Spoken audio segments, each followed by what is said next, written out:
दानवी होती हैं, एक दैवी होती हैं। एक देवताओं का होता है, दानवी होती है। जब दानवी जागृत होती है तो यही शरीर को ये सब भाता नहीं है, अच्छा नहीं लगता। और दैवी जब जागती है, दैवी संपदा जब जागती है तो मनुष्य को यह अच्छा लगता है, अच्छा सत्कर्म अच्छा लगता है। और याद रखना, जब अच्छा सत्कर्म में हम जीते हैं, करते हैं, चलते हैं, तो हम अपने लिए पुण्य और तपस्या की पूंजी बनाते हैं और वही मेरा सहारा बनता है। और जब पाप में चलते हैं, जब ये कुल भाता नहीं है, कुछ समझ में आता नहीं है, सदगुरु के पास मन जाता नहीं है, सदगुरु वाणी हृदय इधर से आता है इधर चला जाता है, तो ऐसे ही हालात में समझ लेना चाहिए क्या है हम लोगों का संकट है? और रास्ते में एक भक्त का घर था। उस घर में 3 लोग थे, याद रखना, एक माता, एक पिता, एक बच्चा, छोटा बच्चा। एक माता, पिता, एक बच्चा, 3 लोग थे। भगवान शंकर तो कम, लेकिन मैया को दया गई।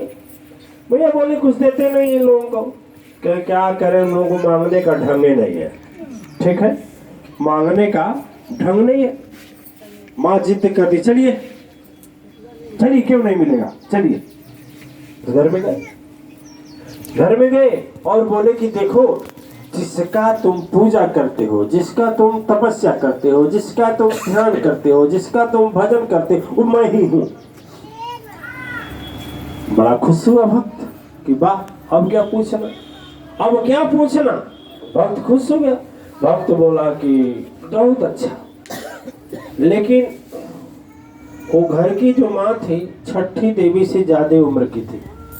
मैंने और समझ लेना उनकी उम्र की ज्यादा कौन है इसमें, अच्छा कोई नहीं, समझ लीजिए, हाँ 70 के आसपास। और उसके आदमी 75 साल, लड़का नौजवान था।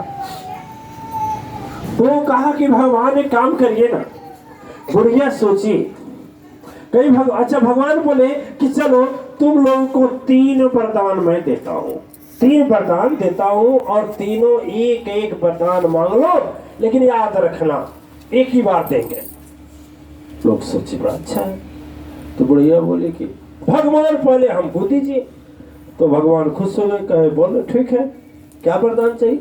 कहे मैं बूढ़ हो गई हूँ, आंख से दिखाई नहीं देता, कान से पूरा सुनाई नहीं देता, दांत भी धीरे धीरे टूट रहा है, कमर में दर्द अलग है, घुटना में दर्द अलग है, बहू जो है अलग सताती है। भगवान हमको बना दे 20 साल की गुड़िया। क्या क्या क्या 20 साल की गुड़िया बना दे, तब हम बताएंगे बुढ़वा को। है? क्या बोले, गुड़िया। बुढ़वा का हम कहे पीछे रहेंगे। बुढ़वा की पारी आई। बुढ़वा से बोले बोलो तुझे क्या चाहिए। कहे यदि भगवान हम पर खुश हैं और एक ही वरदान देना है, तो हमको यह वरदान दे दीजिए कि हमको बना दीजिए 25 साल का गुड्डा। वो गुड़िया बनेगी तो मैं गुड्डा बनूंगा। अब लड़के की पारी है। लड़का से बोला और वो गुड्डा गुड्डी बन गए। लड़के की उम्र माँ बाप से भी कम, ज्यादा नहीं, कम नहीं, देवी ध्यान से सुन रही, माँ बाप से कम। अब लड़का पड़ गया चक्कर में, कहा बाप रे बाप, इसको भाई कहें, इसको दीदी कहें कि माई बाप कहें, अब हम क्या करें। लड़के के पास गए, लड़के के पास कहे बोलो तुमको क्या मांगना है। लड़का बोला हे भगवान छोड़िए, यदि खुश है ना, यदि आप खुश हैं तो हमको वरदान प्रदान मत दीजिए, इनको बनाए गुड्डी, इनको बनाए गुड्डा। एक काम करिए, इन लोगों को फिर वैसे ही कर दीजिए जैसे पहले थे। वरदान तीनों, वरदान तीनों। अब परेशानी जो की, परेशानी जो की, देखिए बुद्धि होना चाहिए। जो जितना बड़ा आदमी होता है ना, उससे उतना ज्यादा मांगना चाहिए, उतना बड़ा मांगना चाहिए। ठीक है। अच्छा मान लीजिए जैसे यहाँ बैठे हैं, कई प्रकार के लोग हैं। कोई बेचारा किराए पर रहता है घर में, और 200-300 पाता है पर डे रोज, और उससे कहा जाए कि जग हो रही है 10,000 देगा? नहीं देगा।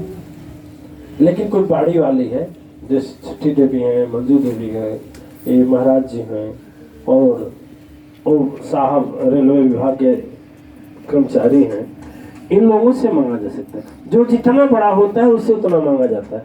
लेकिन हमें बताइए, भगवान से भी बड़ा कोई संसार में है क्या? नहीं। तो इसलिए भगवान से मांगना चाहिए ना। तो भगवान की चीज नहीं, भगवान को ही मांग लेना चाहिए। यदि वो सब मांगे होते, दोनों बूढ़ा बूढ़ी, कि आपके चरणों से प्रीत रहे, तो कितना अच्छा रहता, भगवान दे देते ना जी। देखिए, इसमें बुद्धि की बात होती है। कहावत में नहीं, शास्त्रों में आता है कि भगवान कृष्ण के पास अर्जुन भी मांगने गए और दुर्योधन भी मांगने गए। तो अर्जुन भगवान को मांगे और दुर्योधन भगवान के सेना को मांगा। तो भगवान की सेना, अब भगवान की सेना से भगवान से लड़ाएगा, है ना? अब देखिए, तो जिसका हृदय में दुर्योधन रहता है वह संसार की चीज मांगता है, और जिसके हृदय में अर्जुन देवत्व होता है, देवी देवता का भाव होता है, प्रभाव होता है, वह भगवान से क्या मांगता है? उन्हीं को मांगता है। अच्छा, आप लोग सुने होंगे, रावण, कुंभकर्ण और विभीषण तीनों तपस्या किए, तीनों तपस्या किए। और जब कुंभकर्ण की बारी आई तो कहा कि मैं 6 महीना जागो और 6 महीना। सोचने वाली बात है, उसकी बुद्धियां फिर गई। तो सरस्वती जी ना बुद्धियां फेर देती हैं, इसलिए सरस्वती जी को बुद्धि फेरने का मौका न मिले। याद रखना, सरस्वती जी को बुद्धि फेरने का मौका न मिले, इसलिए जब भगवान के साथ रहेंगे, सदगुरु को भी मांगेंगे, तो हमारी बुद्धि कभी फेरेगी नहीं।